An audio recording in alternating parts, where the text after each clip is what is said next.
함께 신앙 고백하시겠습니다. 나는 전능하신 아버지 하나님 천지의 창조주를 믿습니다. 나는 그의 유일하신 아들 우리 주 예수 그리스도를 믿습니다. 그는 성령으로 잉태되어 동정녀 마리아에게서 나시고 본디오 빌라도에게 고난을 받아 십자가에 못 박혀 죽으시고 장사된 지 사흘 만에 죽은 자 가운데서 다시 살아나셨으며 하늘에 오르시어 전능하신 아버지 하나님 우편에 앉아 계시다가 거기로부터 살아있는 자와 죽은 자를 심판하러 오십니다.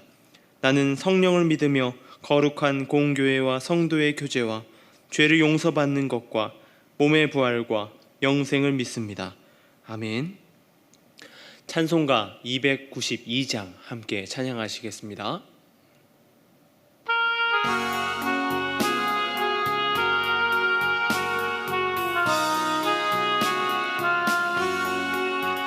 주 없이 살 수 없네 죄인의 구주여 그 귀한 보배 피로 날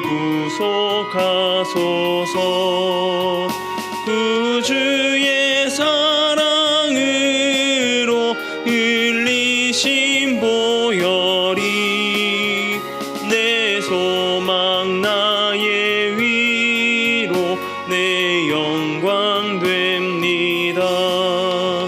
주 없이 살 수 없네 나 혼자 못 서리 힘없고 부족하며 지혜도 없도다. 내 주는 나의 생명 또 나의 힘이라 주님을 의지하여 지혜를 얻으리.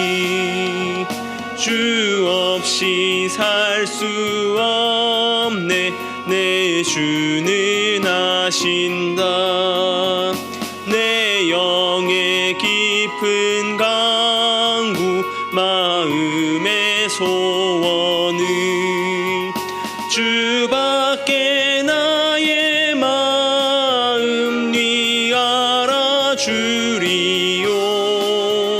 내 마음 위로하사 평온케 하시네. 주 없이 살 수 없네 세월이 흐르고 이 깊은 고독 속에 내 생명 끝나도 사나운 풍랑일 때 날 지켜주시니 내 곁에 계신 주님 늘 힘이 됩니다.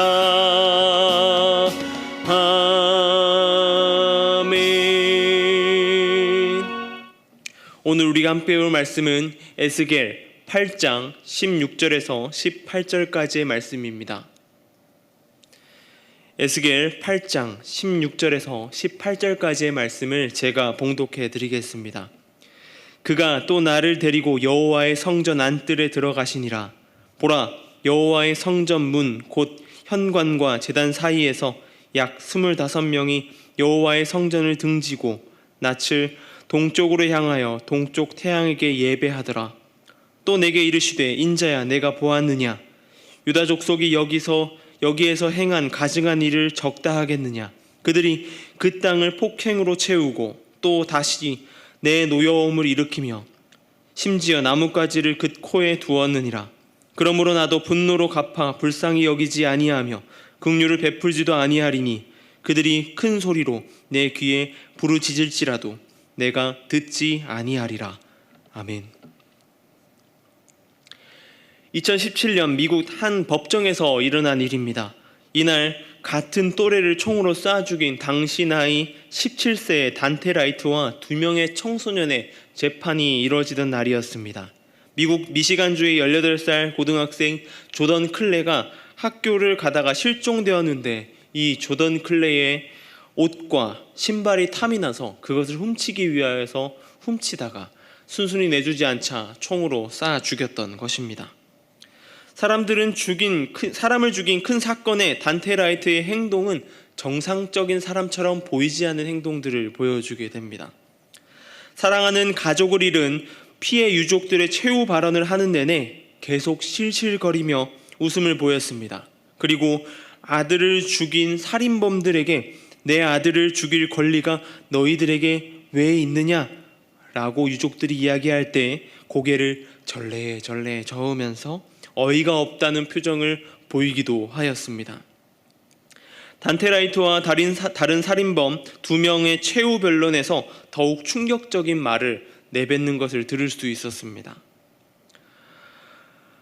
단테 라이트는 피해자 유족들에게 너희들에게 하고 싶은 말은 나는 집에 갈 것이라는 말뿐이야. 왜냐하면 난 가족들을 사랑하니까 라고 말했습니다. 사랑하는 가족을 잃은 유족들은 이미 가해자들과 합의를 맞춰놓은 상태였습니다. 본인들의 아들이 죽었지만 그렇다고 해서 살아있는 사람의 인생까지 망칠 수 없다는 이야기였습니다. 그렇게 합의를 하였고 재판부는 이 피해자와의 합의를 받아들이면 살인범들은 이제 집으로 돌아갈 수 있는 것입니다. 그런데 유족들과 살인범들의 생각과는 달리 판사의 생각은 그들의 생각과는 전혀 달랐습니다. 해당 재판의 담당 판사는 이렇게 이야기했습니다. 23년간 당사자들의 합의를 받아들이지 않은 적은 없었지만 이번에 처음으로 합의를 받아들이지 않겠다라면서 단테 라이트에게 평생 감옥에서 지내라라는 판결을 내린 것이었습니다. 결국 재판 내내 실실 웃었던 단테 라이트는 23년에서 50년형을 받게 되었고 다른 공범 2명 역시 15년에서 40년형을 받게 되었습니다. 인터넷에서 이 재판의 이야기들을 보면서 사이다 재판이다 라는 인터넷 글을 많이 볼 수 있었습니다.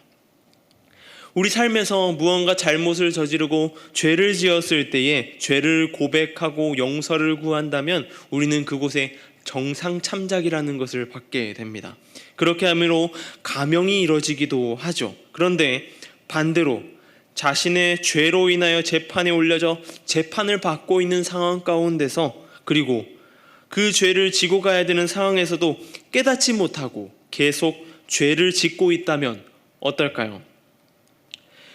오늘 본문에 에스겔이 포로로 끌려갔던 때는 바벨론의 느부갓네살 왕이 이스라엘을 2번째로 침공하였던 순간이었습니다. 많은 이들이 포로로 잡혀갔습니다. 고통의 순간이었죠. 유다 왕 여호야긴과 권세자들, 지도자들 그리고 용사 10,000명이 끌려갈 때 그도 함께 끌려왔습니다. 그가 바벨론에 포로로 잡히는 지도 6년하고 6개월 그리고 5일이 지났습니다. 같이 잡혀왔던 유다의 장로들과 함께 있을 때에 하나님의 영이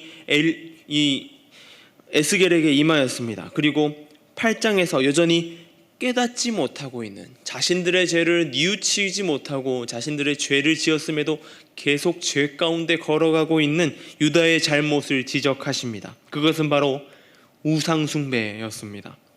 우상숭배는 하나님의 질투를 불러일으키는 그 일뿐만 아니라 하나님의 진노의 심판에 이르게 하는 그 일을 초래하게 하는 것입니다.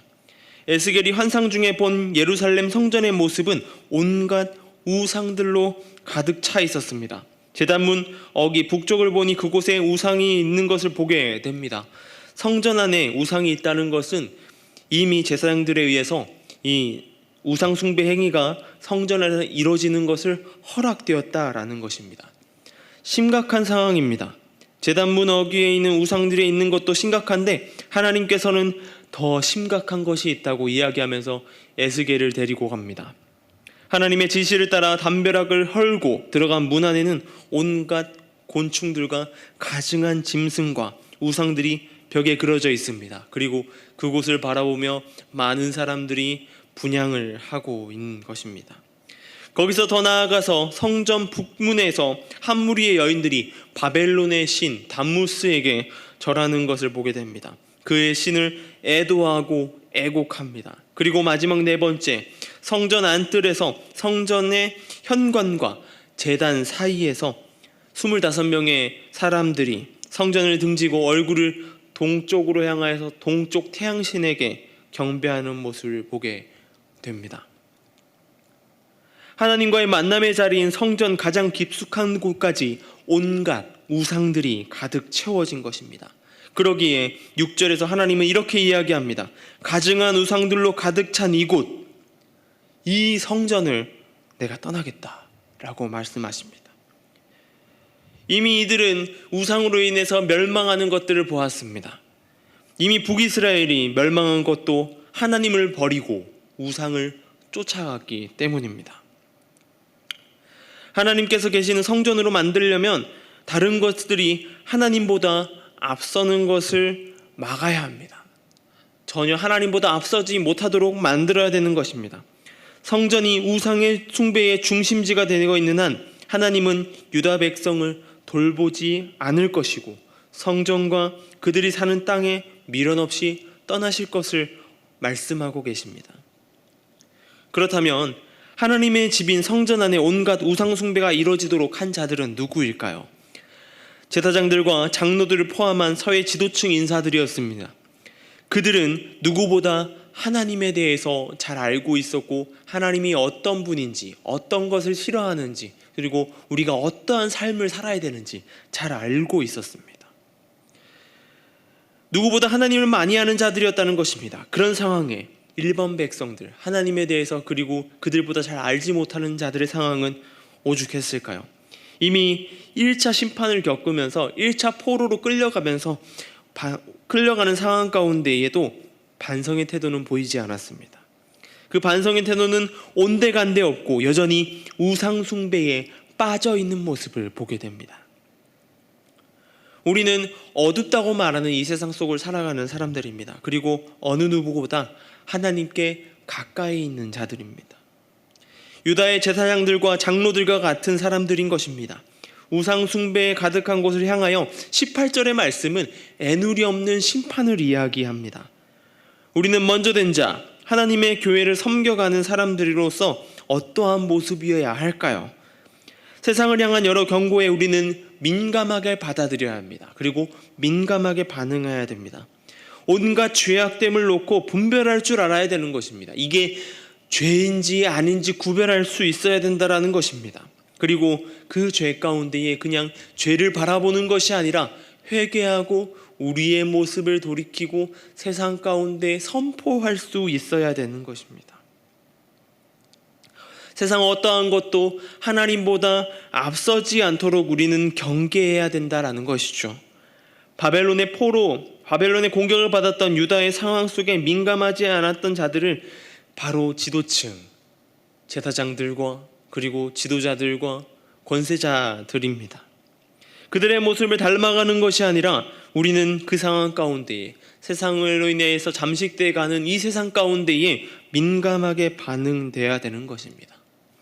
세상의 풍조를 따라가지 않고 세상의 경고 가운데, 하나님의 경고 가운데 민감하게 반응하여서 이 세상 가운데에 하나님을 따르고 하나님의 말씀을 따라 살아가시길 소망합니다.